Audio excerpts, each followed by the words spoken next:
Na hii ni Mnyalu TV.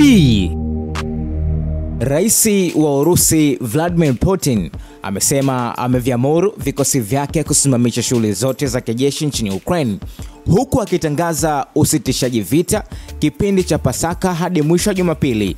Alisema usitishaji huo wa saa 30 utadumu hadi saa 4 katika saa za BST siku ya Jumapili saa 6 za Moscow. Akiongeza kuwa vikosi vya Urusi vinapaswa kuwa tayari kujibu ukiukwaji wowote unawezekana kutokea. Kwa upande wa rais wa Ukraine Volodymyr Zelensky alisema Kiev imezingatia makubaliano hayo, lakini akaishtumu Moscow kwa kuyavunja. Ikiwa Urusi sasa iko tayari kuingia katika mazungumzo ya kumaliza vita kabisa na yasiyo na masharti, Ukraine itachukua hatua ipasavyo kwa kuakisi vitendo vya Urusi. Alisema kauli hiyo, vitendo vyetu viko na vitakuwa vya ulinganifu. Pendekezo la kusitisha vita kabisa bila masharti kwa siku 30 bado liko mezani.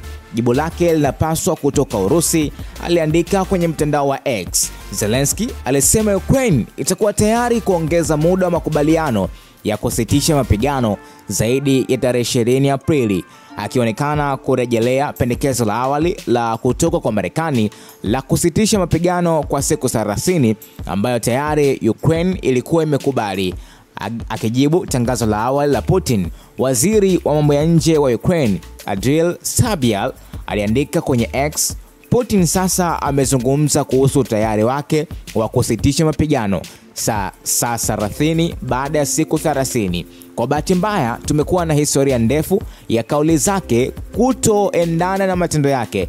Tunajua maneno yake hayawezi kuaminiwa na tunaangalia vitendo sio maneno, aliongeza. Pia Putin alitangaza usitishaji wa vita wa muda katika mkutano na mkuu wake wa majeshi Valery Gerasimov.